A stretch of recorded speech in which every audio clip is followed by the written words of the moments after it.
Hello, everybody, and welcome to it's Friday, so it's Fundamentalist Fails Day, which I'm happy about. And I am feeling kind of I'm a little bit to the side. What's going on here? No, that's not the right one. Yeah, sure. There we go. Yeah, sorry about that.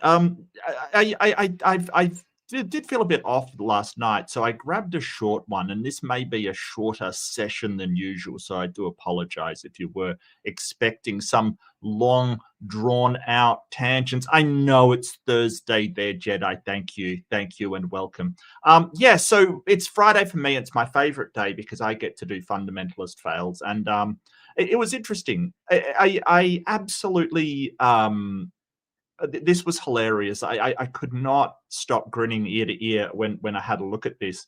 Um, and I'll just sort of get the passages up because we're going back to my mate Eric Lyons, who is he's an apologist with the World Video Bible School. So um, he kind of um, um, he hangs out with Kyle Butts, and Butts is an interesting guy. I always love watching Kyle Butts because he's just such a weird person. Really, I always love watching it. But Eric Lyons today. And good morning, Jackson. Look, mate, I owe you an email. I do realize that I haven't gotten around to reading your things you sent me yet, but I do have it on my mind, and I'm definitely going to read them. So I do apologize, man. I know it's been a while, but yeah, this is a bit of a shorter one, so I might be. Last night I just didn't feel that good. I feel okay this morning, but I grabbed something short because I was like, am I going to be sick tomorrow? When you get the sore throat and then you feel really wiped out and you're like, I'm going to be sick, but I'm not feeling too bad today, so we'll see what happens. Yeah, cheers, mate. Like, really appreciate it. And thank you. I got your email. I put it to one side and I will read them. It just occurred to me. Yeah, I haven't got back to you on that, and that's I do apologize, mate.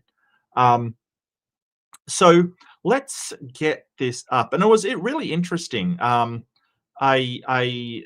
have been thinking about things, and um, I've been thinking a lot lately about secular humanism. You might have realized this. I've been trying to get debates on secular humanism, on whether one thing that has occurred to me is, even though secular humanism sort of says we reject God in the humanist manifesto, I'm wondering if that's entirely accurate. I'm wondering, can a theist be a secular humanist? And I mean, traditionally, no, but I'm wondering if they can. I'm wondering if a theist can say, "Hey, I have my belief in God, but it's going to be secular to what we impose upon society. Like, humanism is the way to go." I'm wondering if that can be a thing. I'm wondering if the anti-theist position is something we can apply to secular humanism. Maybe. I'm definitely not an expert on it, so maybe. I don't know. It's just been occurred to me recently. Um, and I want to promote secular humanism more. I want to sort of make it stand out as something that can really help people, and sort of um, be sort of promote it as a way to have a productive and healthy society. I really do think so. But anyway, who is Eric Lyons? I'm gonna look him up. He's got a bit of a backstory. I'm not even sure if he's got any kind of sort of what he's um um yeah, like, yeah, so he's got a Bachelor of Science Bible and History, Freed-Hardeman University, and a Masters of Ministry. So he's basically just an apologist, degree in ministry, which is fine. That's fine. That's not a problem. Um, yeah, from Christian University. Freed-Hardeman, I think, is a Christian university. Yeah, it's a private institution, Christian university. Yeah. Yeah, fair enough. Okay. Well, I mean, he's talking about the Bible.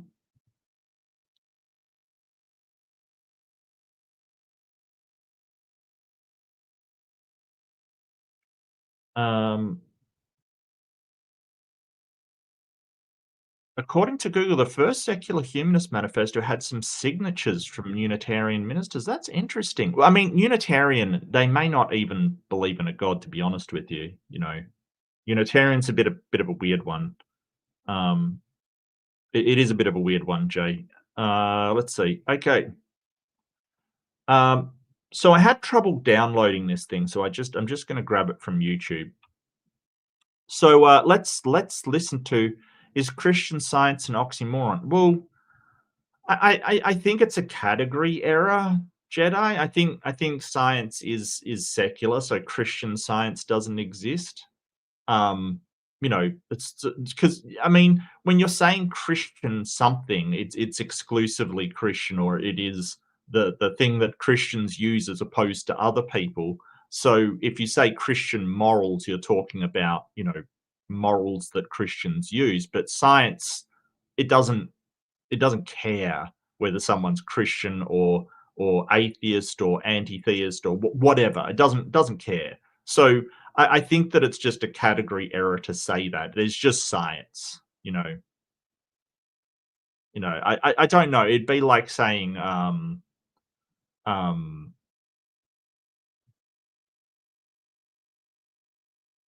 I don't know. It's very, very strange. I think creationist science is a bit of a weird one. I think that is, you know, Christian Science is when they start with faith as mechanism. Okay, well, yeah, not sure about that one, champ, but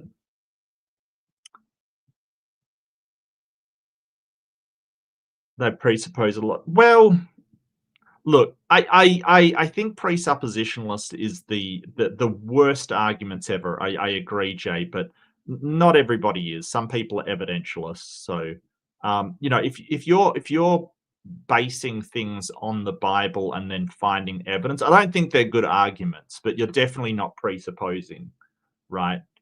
Um, like if you're saying, "Hey, these people encountered a miracle," or if you're saying, "Hey, I have direct experience with the Holy Spirit," or whatever, I don't think it's good evidence, but I don't think it's presupposing either. I think that it is, evidentialist rather than presupposition.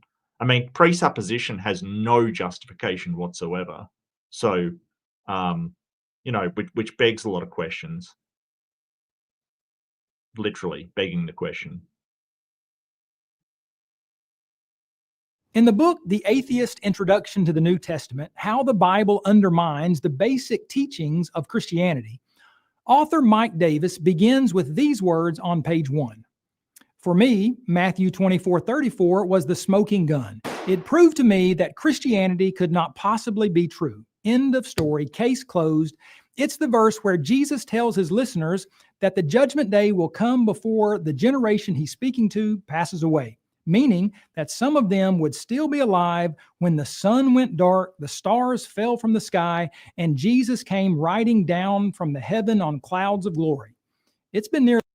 Yeah, it certainly does. And this is the thing, like whenever somebody comes out with a, well, I'm going away from Christianity, I'm leaving Christian. It's always an emergency with these people. It's always the end of the freaking world. Like it's absolutely weird. It just reminds me of Rhett McLaughlin from um,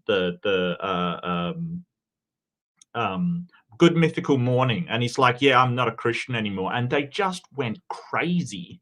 Like it was an emergency, and it sort of is that, when someone's leaving, they all crowd round and go, "Oh, what'll happen, and what will happen if you died tomorrow?" And they kind of that they almost use peer pressure as a mechanism, and it's kind of weird, right? Like if somebody's leaving atheism, someone's converting, I'm like, okay, well, if you want to talk about it, sure, but that's your choice. It's not like, oh, you're making a dreadful mistake. I don't know. It's almost like that Christianity is set up to um to sort of prevent people leaving the church. Like they basically have organized it in that way purposefully. The amount of people I've spoken to that said, when I said that I was thinking of leaving the church, there was an intervention for me from all their Christian friends, and it's like, do we do that as atheists? I don't think we do. I mean, I remember who was it? I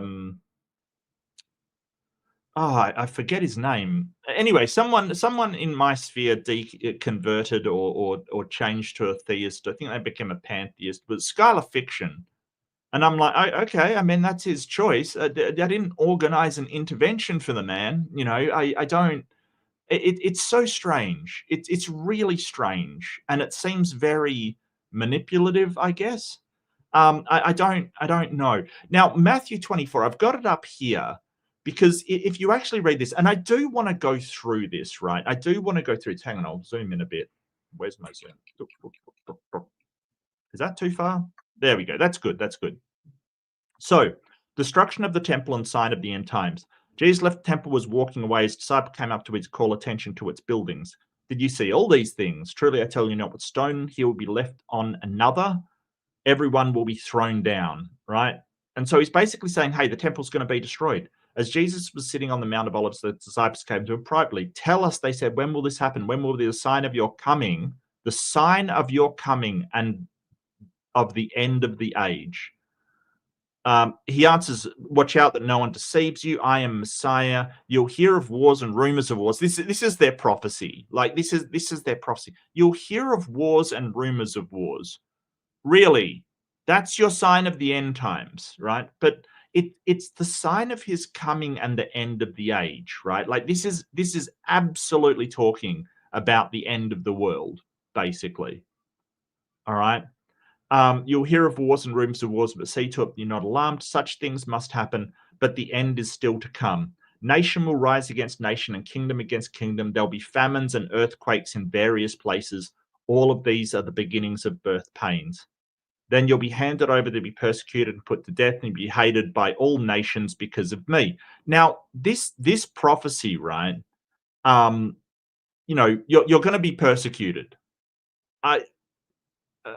He's already being he already has the Pharisees really upset at him, because he's sort of doing things that they see as blasphemous. So sort of when you're being persecuted, and you basically say, well, you'll be persecuted because of me. It's not a great stretch when you're already being called, a blasphemer and a heretic kind of thing. At that time, many will turn away from the faith and will betray and hate each other, and many false prophets will appear and deceive many people. Because of the increase of wickedness, the love of most will grow cold, but the one who stands firm to the end will be saved. And the gospel of the kingdom will be preached in the whole world as a testimony to all nations, and then the end will come. Right? So he's basically saying, hey, it'll move around the world, and then the end will come, right? Like he's really talking about the end of the world, because what they're asking him is the sign of your coming and the end of the age, right? Hello,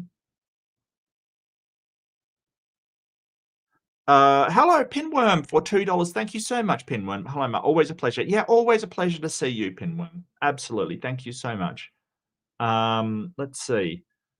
So when you're standing in the holy place, the abomination that causes desolation, spoken of through the prophet Daniel, and that's really important, right? Like the Daniel prophecy that he's talking about is an end of the world prophecy, right? So this is all concerning the same thing, right? I'm just going to find it's Daniel 9. Is it Daniel 9? Anyway, let the reader understand. Let those who are in Judea flee to the mountains. Let no one on the housetop go down to take anything out of the house. Let no one in the field go back to get their cloak. How dreadful would it be in those days for pregnant women and nursing mothers? Okay, them specifically. All right. Pray that your flight will not take place in the winter or on the Sabbath. He doesn't know when it's going to happen. Pray that your flight will not take place in winter or on the Sabbath. For then there'll be great distress, unequaled from the beginning of the world until now, and never equaled again. Really? Really? There'll be a great distress, unequaled from the beginning of the world until now, and never to be equaled again. Keep that in mind, right? He's saying that this will be the worst calamity ever seen. If those days had not been cut short, no one would survive. But for the sake of the elect, and the elect are the ones to be saved, okay? So in the theology, the elect are the ones who will basically be saved by God at the end of the world. That is the elect. Those days, if those days had not been cut short, no one would survive. But for the sake of the elect, those days will be shortened. At that time, if anyone says to you, look, here is the Messiah, or there he is, do not believe it. For false messiahs and false prophets will appear and perform great signs and wonders to deceive, if possible, even the elect. See, I've told you ahead of time. So if anyone tells you, there he is out in the wilderness, do not go out, or here he is in the inner rooms, do not believe it, then how do you know who it is? For as lightning that comes in the east is visible even in the west, so will be coming of the Son of Man. Wherever there is a carcass, the vultures would gather. So immediately after the distress of those days, the sun will be darkened and the moon will not give its light. The stars will fall from the sky and the heavenly bodies will be shaken. Then will appear the sign of Son and Man in heaven, and then all the peoples of the earth will mourn when they see the Son of Man coming on the clouds of heaven with power and great glory. Okay, so keep that in mind, right? Like he's talking about the Son of Man as being the Messiah who will come. And this is the thing, right? That in the Bible, Jesus doesn't talk, like, he talks about the Son of Man as the Messiah, but he doesn't actually say it's him, right? And he sort of says, hey, the Messiah will come. It's very strange. He will send his angels with a loud trumpet call, and that trumpet call is mentioned in Daniel 9, I believe. That's definitely something that sort of ties in with the original sort of prophecy in Daniel, that you know, that everything will be destroyed, kind of thing. And they will gather his elect from the four winds, from the one end of heavens to the other. The fig tree stuff, yeah. Truly I tell you, this generation will certainly not pass away until all these things have happened.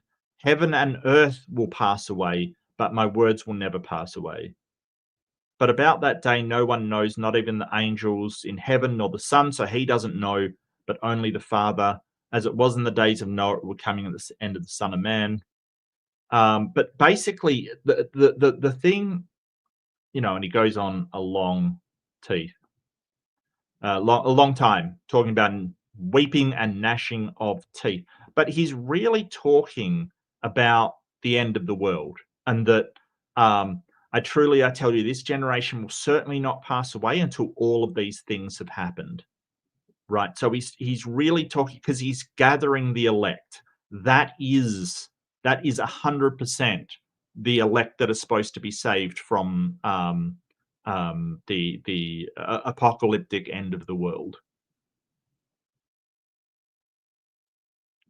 Now, keep that in mind, okay? That is absolutely what he's talking about. Nearly 2,000 years since that generation passed away, and the sun is still shining, the stars still twinkle in the sky, and clouds arrive with no passengers from heaven, glorious or otherwise. For me, this sealed the issue. Jesus was wrong. Therefore, he could not have been divine, but just a guy preaching what he believed in, and no more deserving of our belief than any other guy. Is Mr. Davis correct? Did Jesus? Yeah, he's actually correct. I don't know about just a guy, but that is a failed prophecy. He basically was saying that, you know, he would appear on clouds and all of this stuff, you know, coming with trumpets, and, you know, all. And don't forget, he described it as a calamity that will never be seen again, right? Like it's going to be the most calamitous thing that has ever been seen or seen ever again.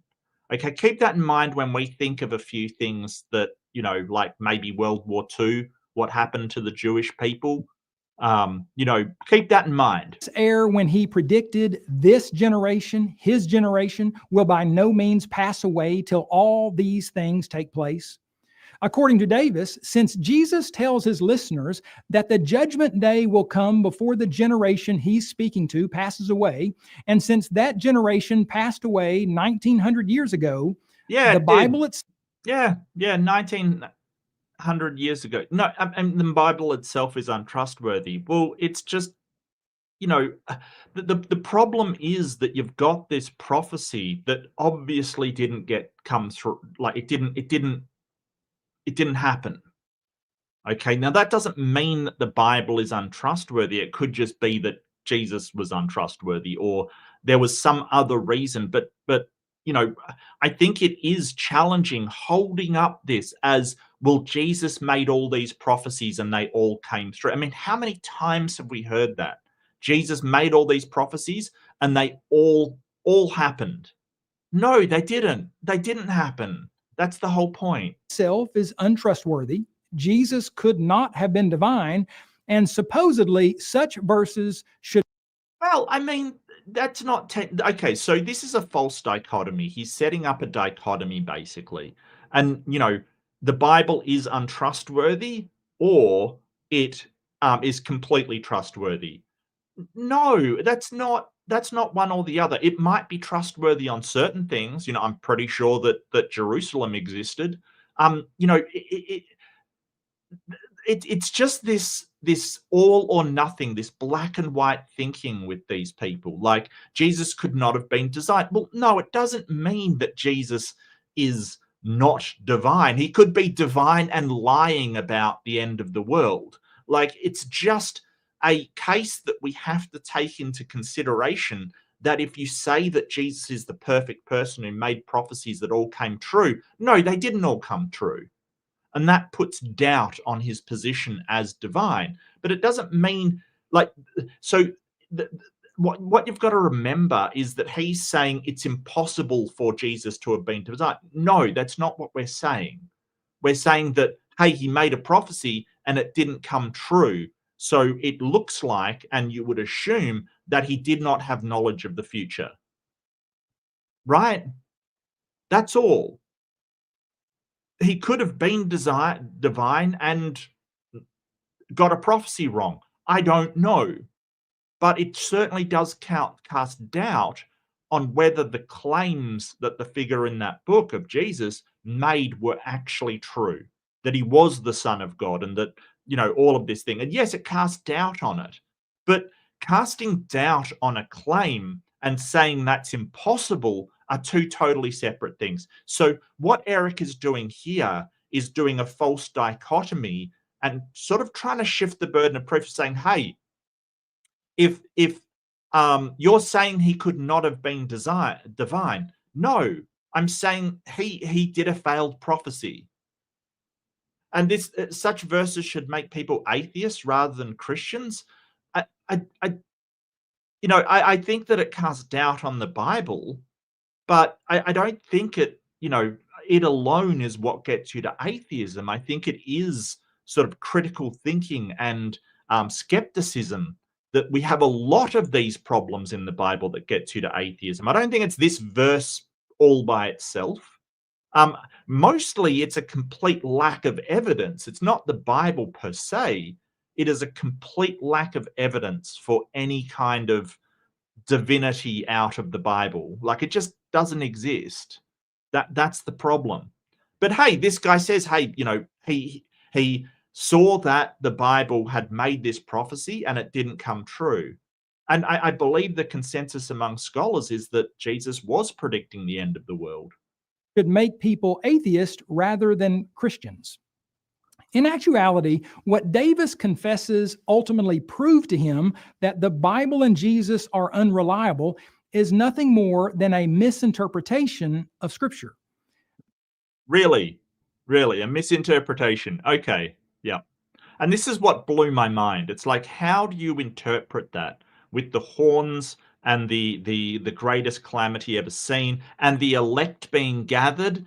How the hell do you misinterpret that as anything else? Jesus was not mistaken in his comments in Matthew 24:34. Jesus' generation did not pass away prior to witnessing the things Jesus foretold in Matthew 24, verses 4 through 34. Really, really, really. So we've seen the stress of those days. The sun will be darkened, the moon will not give its light, the stars have fallen from the sky, and the heavenly bodies will be shaken. Oh, we've seen that, have we? And then all the people of the earth will mourn when they see the Son of Man coming on the clouds of heaven with power and great glory. He will send his angels with a loud trumpet call, and they will gather his elect from the four winds, from one end of the heavens to the other. I must have been asleep that day. Really, nobody noticed this happening. Okay, let's find out. Let's find out. I mean, this is some serious, like, this is a serious mental gymnast in action. Like, seriously. But Jesus did not foretell in those verses what Davis assumes he foretold. Davis and many others believe that prior to verse 34, Jesus was describing events that would take place shortly before Judgment Day at the end of time. In those verses, Jesus was actually prophesying about the coming destruction upon Jerusalem in AD 70. That's funny because, the destruction of Jerusalem, so let's see, the destruction of Jerusalem, right? So all the peoples of the earth will mourn when they see the Son of Man coming on the clouds of heaven with great power and great glory. In the destruction of the Second Temple, when the Romans destroyed the temple, were the people in Rome mourning? Were they upset? Like, this is the thing you've got to understand. Like, it doesn't say, hey, the people of Israel will be mourning and, will be afraid to come home, and I mean, even if this is poetic, which there's no suggestion it was, he'll send his angels out with a trumpet call, and they'll gather his elect from the four winds from one end. Like, no, the destruction of the Second Temple, the world was not mourning for it. No. The Romans were pretty, they were not in mourning for attacking Jerusalem. I don't know how you would get that. I have no idea. Not the final judgment. When the disciples went to show Jesus the temple buildings in Matthew 24, verse 1, Jesus said in verse 2, "Do you not see all these things? Assuredly, I say to you, not one stone shall be left here upon another that shall not be thrown down." Later, when Jesus was on the Mount of Olives, the disciples asked him three. Yeah. I mean, but he's not talking about the temple.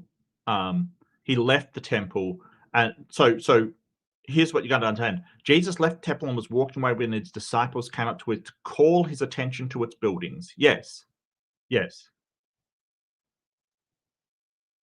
When will this happen? When will be the sign of your coming and the end of the age? It sort of says a sign of your coming, right? So Jesus has to come, has to be there for this, right? Jesus has to appear for this to be a prophecy. And when the Romans destroyed the Second Temple, Jesus did not appear. He did not come to his followers and gather the elect up like he said he would. Okay, this is important because they're specifically saying, what is the sign of your coming? When will the end of the age be? And you will, he says, I will gather the elect, the chosen people at this time. So that is absolute nonsense because, he's sort of talking about, because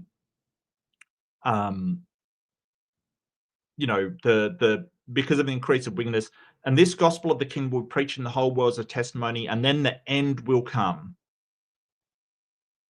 right? He's absolutely talking about the end of the world.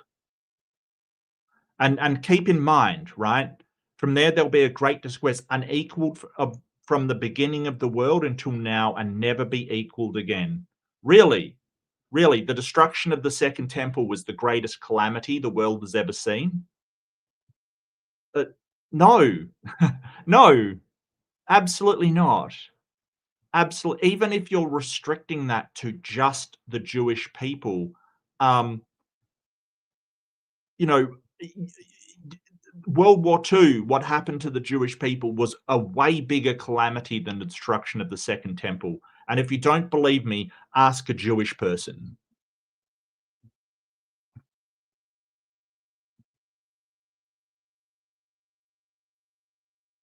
Like that, no, he is absolutely talking about the end of the world. Three questions, beginning with, when will these things be? In verses 4 through 34, Jesus revealed several signs that would indicate Rome's destruction of Jerusalem, including the temple, was near. Yeah, so he never mentioned Rome. He never mentioned the temple specifically. He mentioned coming back. He never came back. He mentioned the trumpets blowing. Um, I don't. None of this was done. He went mentioned the world mourning. That didn't happen. Nobody except the people of Jerusalem really cared. And their people cared. It's yeah. It's so wild that you can look at this and say, yeah, it's not talking about the end of the world. It's just talking about the destruction of the second temple.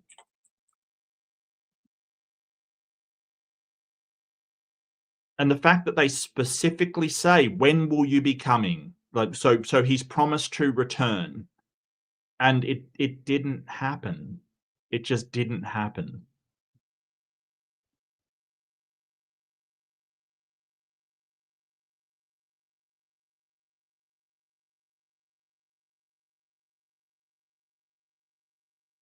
Um, yeah. I'm just trying to find out what kind of rule sort of thing it was.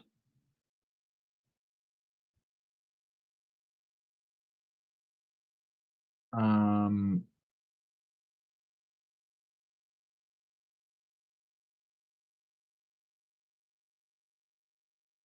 when was it destroyed?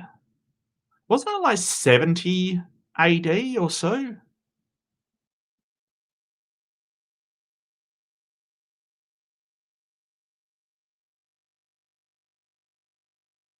The first Jewish-Roman war, yeah.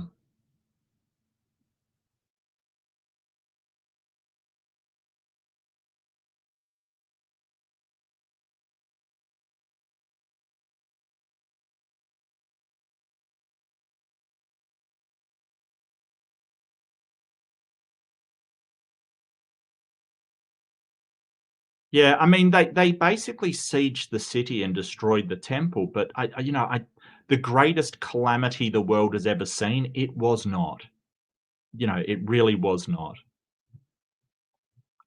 Um, and the whole idea that um, you know, the entire world mourned kind of thing. No, no,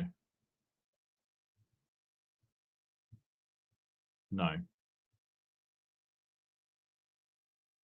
But wait a minute. How can Matthew 24, verses 29 through 31, refer to the destruction of Jerusalem in AD 70? The sun will be darkened and the moon Yes. will not give its light. The stars will fall from heaven and they will see the Son of Man coming on the clouds of heaven. And don't forget the question was, and I want to really draw attention to this, right? Really draw attention to this.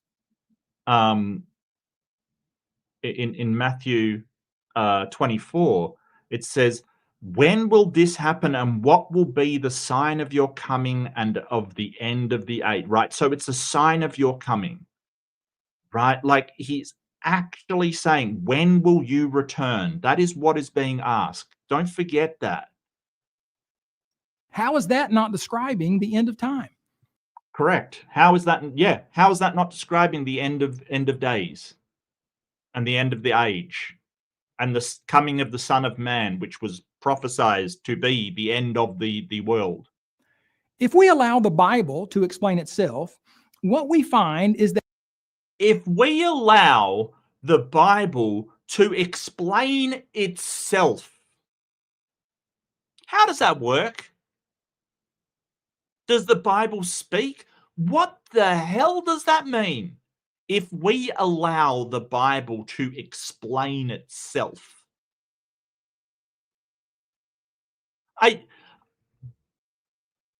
Has he got one of those like talking Bibles that I've heard so much about? I don't know how you manage to say something like that with a straight face, because all of the readings of the Bible is done by scholars and people interpreting it, to see what the language actually was, in the original Greek, to see what they were actually talking about. So the Bible doesn't just explain itself.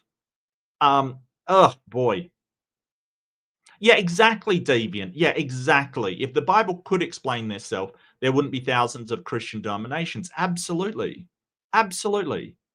I mean, I don't know how you can sit there with a straight face and say, well, let the Bible explain itself, and then proceed to explain it in a way that doesn't even make sense to the context. Jesus used the same kind of highly figurative phrases, apocalyptic language, that was characteristic of some Uh-huh. of the Old Testament prophets when they painted word pictures of the overthrow of various wicked earthly kingdoms. You mean descriptions? Wow. When the prophet Ezekiel portrayed the fate of the Egyptians, he wrote, "The word of the Lord came to me, saying, Son of man, take up a lamentation for Pharaoh, king of Egypt, and say to him, When I put out your light, I will cover the heavens and make its stars dark. I will cover the sun with a cloud, and the moon shall not give her light. All bright lights of the heavens I will make dark over you, and Yeah, and the funny thing was that didn't come true. Like, I don't, bring darkness upon your land."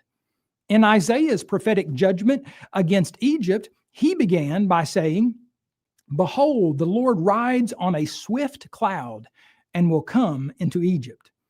In Isaiah 34, the prophet pronounced judgment on the people of Edom, saying, "All the host of heaven shall be dissolved, and the heavens shall be rolled up like a scroll. All their host shall fall down." Yeah, and Isaiah did a number of prophecies that didn't come true either. I believe he was the one that did the prophecy of the city of Tyre, that Tyre will never be rebuilt. And it's sort of like, well, hang on a second, it was. And Nebuchadnezzar didn't actually destroy the city of Tyre. And they say, oh, no, he was talking about Alexander the Great, who did siege Tyre and sort of, bring it low. And it's like, yeah, but it was rebuilt. Like, the city's still there today. And, they have various apologetics for that, but they were clearly talking about Nebuchadnezzar. So those prophecies ultimately failed. But what we have to remember is this was specifically asking when Jesus would return and gather the elect, save everybody, and, the end of the age would come.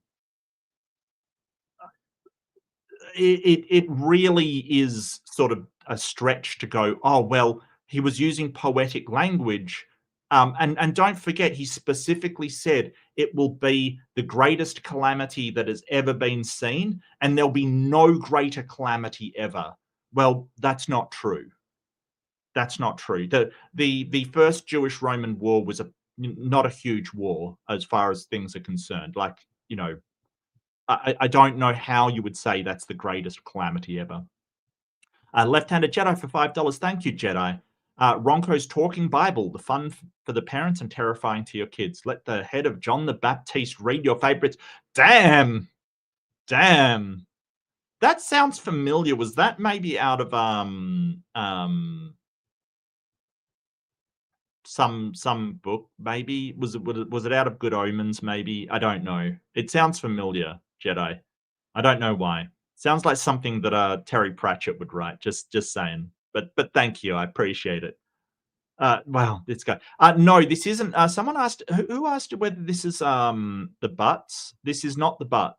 This is not the butt. No butt here. No butt here. This is Eric Lyon. He's like a Wish Kyle Butt, which is hilarious. He's like the Timu Kyle Butt. He's on the same channel, but I just found this to be like wildly sort of to say it's mental gymnastics is another thing entirely. Like it's just wild. Yeah, no, I agree, Sterling. I doubt that the people all around the world gave a crap. And I'm the funny thing is, and let me find it. I believe that the Romans had a triumph after they came back, right? Hang on a second. Yeah, here we go. In the summer of 71 CE, a triumph was celebrated in Rome to mark the victory in Judea, right? The procession features treasures and artworks and things like that. The Jewish captives were paraded to display their own destruction. How is all the world mourning if they're having a literal triumph, which is, if you're unaware, a triumph is like a parade that they used to have when the Roman military came back victorious. They would have a joyous parade in the street to celebrate the might of Rome triumphing over the people that it triumphed about it, and they have gladiatorial stuff and spectacles and bread and circuses, basically, like to celebrate Rome's power. All the world is mourning is absolutely ridiculous. Like, it's just the idea that the elect are gathered as well. Come on, man, seriously. Are you seriously telling me this is when Jesus came back, as he was asked, like, when will you be coming? And he says, this is the time. Are you saying that the second? So keep this in mind. If what Eric is saying is true, right? The return of Jesus has already happened. Okay. If what he is saying is true, then Jesus has already returned, even though nobody saw him, and he didn't do anything to save the second temple for some reason. He's already gathered the elect, and that's it. It's wild. It's absolutely wild. Did this literally happen? No. This was and is figurative, apocalyptic language. Last but not least, figurative, apocalyptic language. Well, I believe it was apocalyptic language, but there was no apocalypse. That's the problem. He was predicting the apocalypse, and there was no apocalypse. Don't forget, he didn't make a time frame on it. You could point to World War II and say that was the calamity that he spoke about. You could point to attacks on Israel and say that's the calamity. This is the problem with their prophecies. It can always be interpreted to any event, right? You can interpret this to mean anything. That's the problem. That he just has to say, hey, he prophesied it, but it was the destruction of the second temple. In Isaiah's prophecy against Babylon, he wrote that the day of the Lord is at hand. Behold, the day of the Lord comes, for the stars of heaven and their constellations will not give their light. The sun will be darkened in its going forth, and the moon will not cause its light to shine. I will shake the heavens, and the earth will move out of her place. Behold, I will stir up the Medes against them. As my colleague, Dr. Dave Miller, observed, but that sort of casts problems on the prophecies of Isaiah as well, which are pretty lame as well, kind of thing. Like they're just just because you're using this language in old prophecies that I might add did not come true, doesn't make it okay. Because okay, if you want to say, hey, they were being metaphorical, you're all metaphorical, okay, that this destruction was metaphorical, then the Son of Man has already come, right? You're basically saying that the end times have come and gone. What does that mean for Christian theology? That, the electors have already been gathered into heaven? That's it. I don't know what that means for you. Because like, these people are waiting upon Jesus coming back, his return, right? Which he prophesied in this verse. That's what they're waiting for Jesus to come back. So if you're saying that he's referring to the time of the coming of the Son of Man as the destruction of the second temple, what does that mean for your theology? You shouldn't be waiting for Jesus to come back. It's already happened.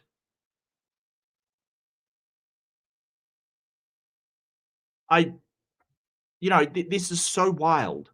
This is so wild. Like, let's just assume that he's talking about, um, um, hyperbole. He's talking about metaphorical, apocalyptic language. Sure, okay, I'll grant that for the sake of argument, but that means that the time of the coming of the Son of Man has been and gone. And so I don't know why you're waiting for Jesus to return. It absolutely throws a wrench in it. But if you're talking about the coming of the Son of Man in the future where Jesus will return, well, sure. The problem is that Jesus said it will happen before some of this generation has tasted death or passed away. Okay, so some of the people standing here will not have passed away. So either way, it's incongruent with what your theology actually preaches. And the attempts to make this sound make sense is baffling, unless he was talking about his coming. And the weird thing is, the weirdest thing would be that the entire world was supposed to mourn at the coming of the Son of Man, and he would be seen by all, with trumpets and angels and stuff like that. Nobody saw it in the first Jewish-Roman war. No one saw it. And I might add, the Romans won that. Like, I it's wild. It's absolutely wild.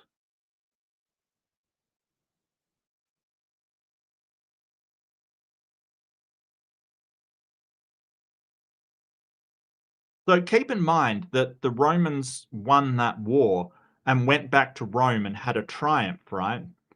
Um, so and Jesus probably was talking about the Romans. The master of that servant will come on a day he does not expect him, an hour he's not aware of.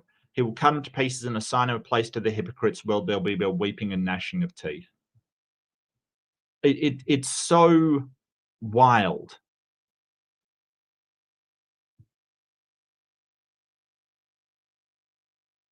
I don't know how you sort of say, hey, this has been the glorious, this has been the glory of heaven.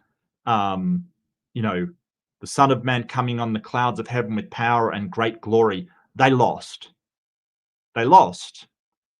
The people of Judea lost, and they basically, the Romans took over and had a triumph back in Rome for it. Lightning that comes from the east is visible even in the west. So will be the coming of the Son of Man. Right? Everyone was supposed to see this, and nobody wrote it down that the Son of Man suddenly appeared in this. It's so wild. I just, how do you explain this away?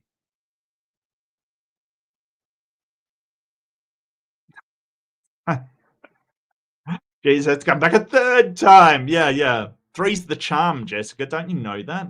Don't you know that? instead of a card they punched.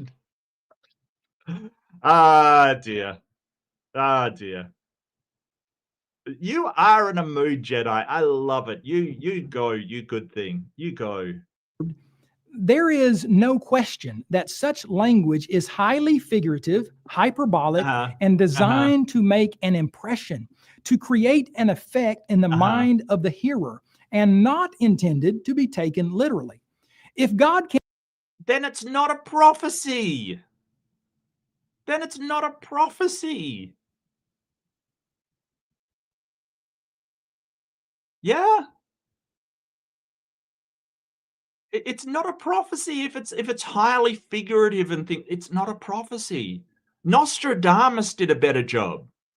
Like seriously, this is nonsense. Um, you're talking about a central tenet of your theology, that an eschatology, that um, Jesus will come with and gather the elect, and all of you will be saved. This is a central tenet of it, and a lot of it is based upon passages like these, that he says he will return, and this is when he will return. I Okay, he's being hyperbolic, extravagant, and all of that things. The central key things, that there will be mourning throughout the earth, that he will appear and be visible to all, right? Because it says that even if there's lightning in the east, you will see it in the west. You will see this guy return. He didn't show up. Like, I don't know how else to explain this. He didn't show up. There wasn't the glory of heaven. It was a loss for the people of Judea.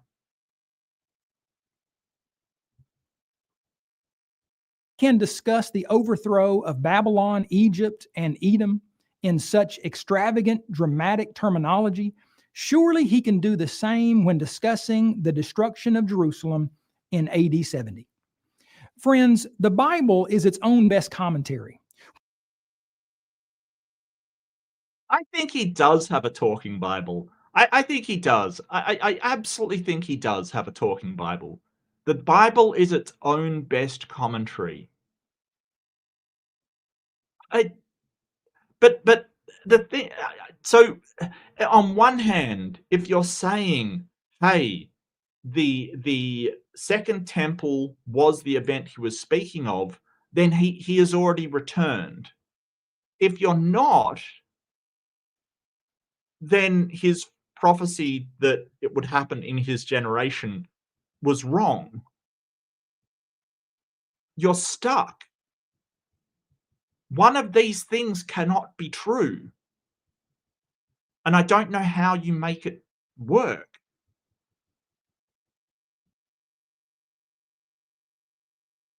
It's wild. When we read something that we do not understand in one section of the Bible, frequently other passages in Scripture will interpret the unclear sections for us. In Matthew 24, verses 35 and 36, through chapter 25, verse 46, Jesus answered the disciples' last two questions from Matthew 24, verse 3. What will be the sign of your coming and of the end of the age? Jesus then told of his future return and final judgment of the world. But in Matthew chapter 24, verses 4 through 34, Jesus foretold of the coming destruction of Jerusalem in AD 70. Okay, so basically he's saying, when they ask the question, when will be the sign of your coming and the end of the age? For the next, 4 to 35? So 31 sentences or passages later, he got around to the question, right? Just ignore that section where he was talking about stuff. That was completely irrelevant to the question being asked. Are you serious right now? This is what he wants you to believe. This is what Eric Lyons wants you to believe, that Jesus was asked a question. He talked about something completely irrelevant. for 30-something passages, and then he answers the question. That is the gymnastics. I mean, that is a difficult routine that he's doing. That is high difficulty right there. That he wants you to say, oh, well, he talked about other stuff for a while, and then this section that just flows onwards from it, that's when he gets around to talking about it. Really? Yeah, because when I'm asked a question, I often go to something absolutely irrelevant. What? Wow. Wow. Sadly, many atheists and skeptics believe they have disproven the Bible and Christianity. The fact that Mike Davis highlights Matthew 24:34 as the verse that once and for all proved to him the No, we don't think we've sort of disproven Christianity or disproven the Bible. It's just we're disproving your claims about the Bible, right? This is the thing. That's what we're doing. We're not like the book itself. It isn't making any claim. It's the people making the claims about the book that we're disproving. Like this whole thing of, oh, we've got to disprove the entire Bible. No, we don't. We don't. We don't. We're disproving their claims. Their claims is that Jesus will return because he made a prophecy about it. Wait, that prophecy says that he will return before some of that generation have passed away. And then they say, oh, well, that was about the second temple. Then he has returned already. No, that middle section is completely irrelevant. And it was the next bit he's talking. That is one hell of a vault. I give that one difficulty 7 at least. Holy crap. Bible is unreliable should tell us something about the feebleness of the unbeliever's case against Christianity. To learn more about the reliability of the Bible, visit us at apologeticspress.org and consider picking up copies of our 3-volume set, The Anvil Rings. Buy my DVDs. Yeah, no, we always got the good show. Yeah, you know, they've got stuff to sell. I get you. But basically what he's saying is that so I mean, they ask very early on, right? Truly I tell you, not one stone will be left on another, everyone will be thrown down. And sitting on the Mount of Olives, the disciples came to her privately, tell us, when will this happen? And when will be the sign of your coming at the end of the age?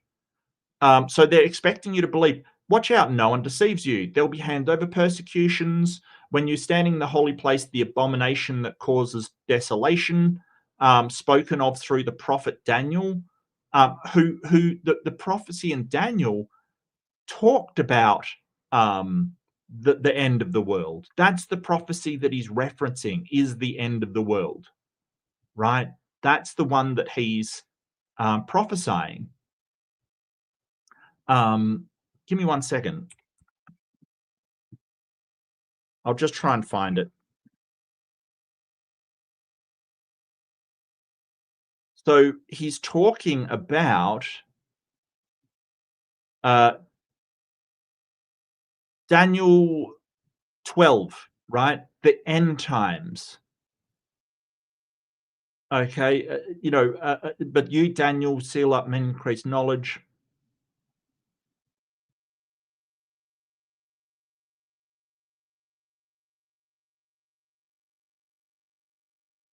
So he's talking about the end times. That's what he's talking about. Does it go on to Daniel 13? Oops. It's the end of the world. I don't want a copyright strike. Don't make me sing. Don't make me sing. Stop, Jedi. You are in a mood. Daniel 13, though? Why won't this? Okay. Website is problematic.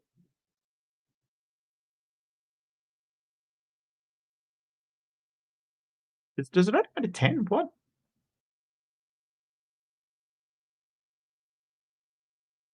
And then it goes into Hosea. Yeah. So he's really talking about the end times.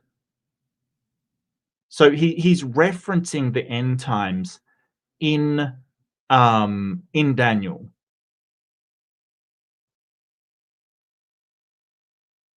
So he's talking about people fleeing, you know, and basically that there'll be a great distress, unequaled of the world, and never to be equaled again.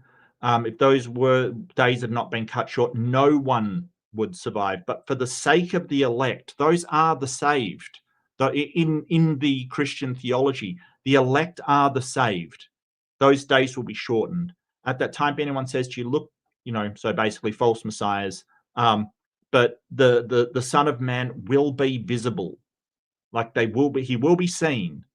Then he will appear the sign of the Son of Man in heaven, and then all the people on earth will mourn when they see the Son of Man coming. Basically, because they're not the elect. They're not the ones that are saved. So, okay, all of this is supposed to be hyperbole, metaphor. And then he says, this generation will certainly not pass away until all these things have happened. Right. So he's, and to say that he's talking about the destruction of the second temple is ridiculous. Right. Absolutely ridiculous. And let's be clear. You'll be persecuted and put to death and hated of all nations, like by all nations. So the important thing to remember is that they had a rebellion. They were always rebellious against the Romans because the Romans were occupying them. But persecuted? Not really. And then they're saying, oh, and now it skips to 36, right? But about that day, he's talking about this. Where does he say it?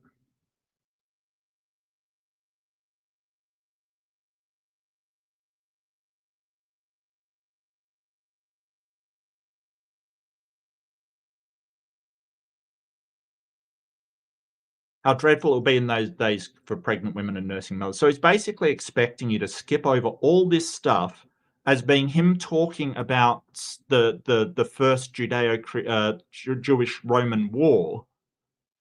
Like, they ask him when he'll be coming, and he talks about they will see the Son of Man coming on the clouds of heaven with power and great glory. Right? They will see him. Like, he's talking about coming back, but he's expecting you to think, like, when they say, hey, when are you coming back, for you to read that and go, well, he's coming back and everyone will see him, right? So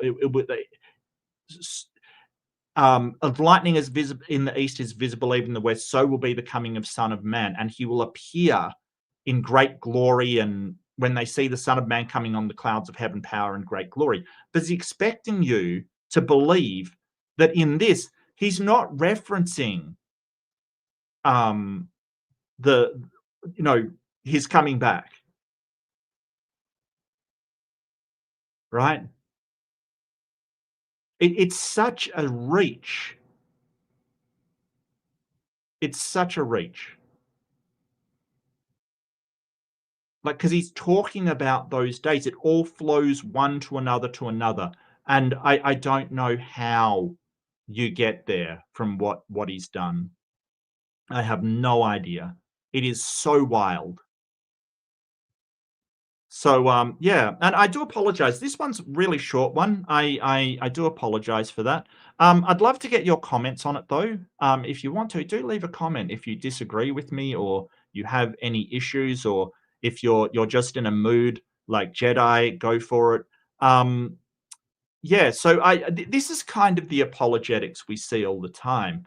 Something says something, and it has to be this incredible backflips to try and make it work, to try and make this make sense. And you have to do stuff like this. Like, if you're saying, hey, the Bible speaks for itself, well, if you have a passage that goes from a question the disciples have asked him, and it goes all the way through about what will happen in these days, to what people will see, to you know, all the things that will come out of it. And then it basically talks about how no one will know it and references the flood of Noah. He's expecting you to skip all of this description and go just down to referencing the Noah's flood. I mean, what a ludicrous situation. You know, I don't know how you would possibly get that out of it.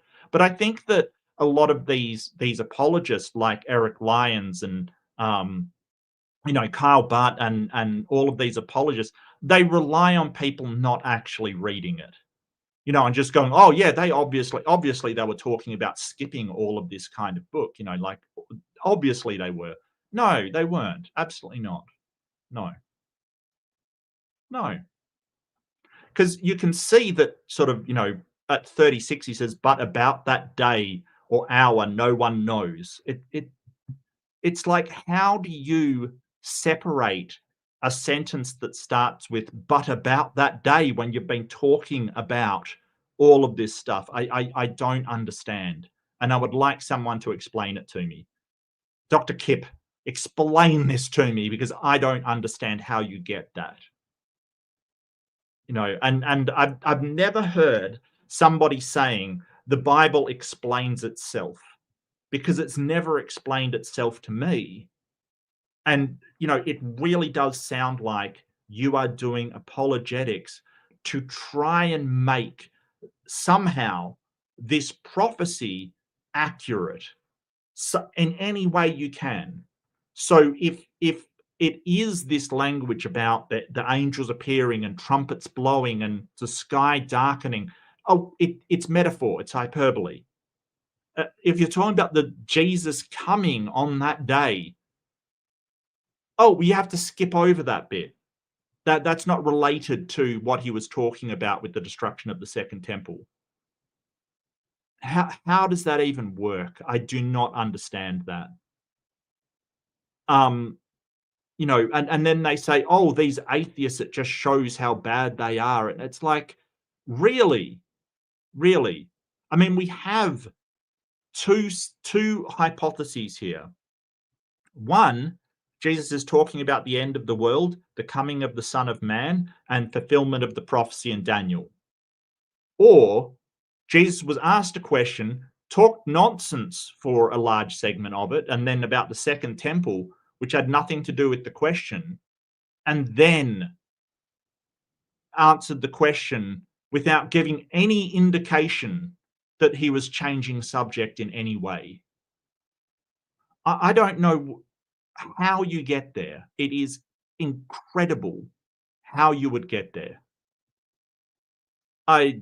Yeah.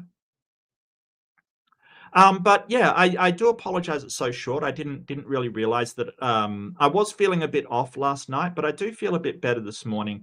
But I do apologize. I just grabbed this because it was short and I felt like I had a cold coming on, but it's okay. Yeah, it's incredibly. Years ago, you had a plot hole, so you retcon explanation. Today, you get rid of the retcon, which leaves you back with the original plot hole. Yeah, so and it kind of what it reminds me of, right? And I've said this before, especially about the Noah's flood story, is that it reminds me of that sort of you know, the dam in Netherlands, and there's a hole in it, and you poke a finger in the hole to stop it from leaking, and four more open up, and so you plug them kind of thing with people, and more holes open up. Like, it really is this you know, your explanation raises more questions than it answers. You know, why did Jesus say that the generation would not pass away? And you're like, oh, well, this, and it raises so many more questions because you said, oh, well, it's the second temple. Wait, he said everyone would know that the Son of Man is coming. Everyone in the world would know that the Son of Man is coming in that event. Wild, right? So it raises more questions.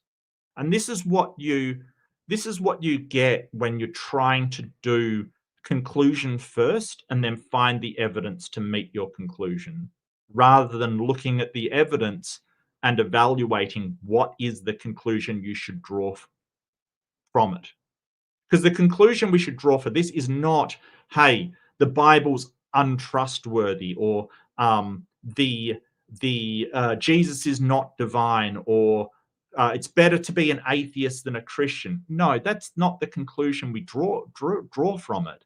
The conclusion we draw from this is that Jesus made a prophecy that did not come true.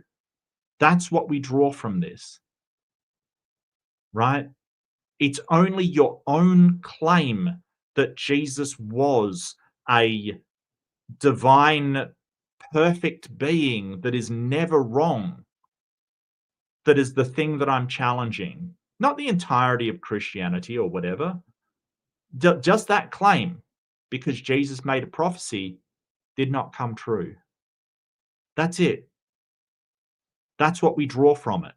Where that leads us is not my problem. Like, that's not my fault. But the idea that you start with Jesus was a perfect being that was divine, whose prophecies always come true, and then try to get the evidence to fit that. This is what we see. Mental gymnastics. You've got to vault over 30 passages in this Bible verse to come to the answer to the start. And that's how the text is reading it to you. Yeah, nice vault. I give a 8 on the landing, sure. But you shouldn't have to do this for a prophecy, is massage it like this, skip over bits, reinterpret other bits, assign it to an event even though it has no mention of anything regarding that event. The Romans aren't mentioned, the Second Temple isn't mentioned, the first Jewish-Roman war is not mentioned. Nothing is mentioned that would tie it to this event. And a lot of things are mentioned that would tie it to Daniel's prophecy of the end of times. A lot of references. So, out of the two, I think it is definitely, I don't know how you can read it and come to the conclusion these people have, except that you have to make it work somehow. That's the only thing I can think. That's the only thing I can think. But anyway, thank you so much for joining me. I'll leave it off there, short and sweet. If you did enjoy me blowing a gasket at the Wish Kyle Butt, do give a like and leave a comment, subscribe, share, and come join the community, because we have fun. We laugh at me being absolutely flabbergasted. And yes, I will use that word. I was flabbergasted at this one. I think that's a good word to describe me, is flabbergasted. That word is not used enough, quite frankly. Hashtag bring back flabbergasted. It's wild. It is wild how anybody gets to this conclusion. Like, really. It does, and it reminds me of so many other religions, like the Muslims trying to explain how the moon was split in half and then, rejoined in some way or something like that. Right. It reminds me of that stuff. And you'll find this is a commonality with religion. But thank you so much, everybody. Do take care. Be kind to yourself. Be kind to each other. And I'll see you in the next one.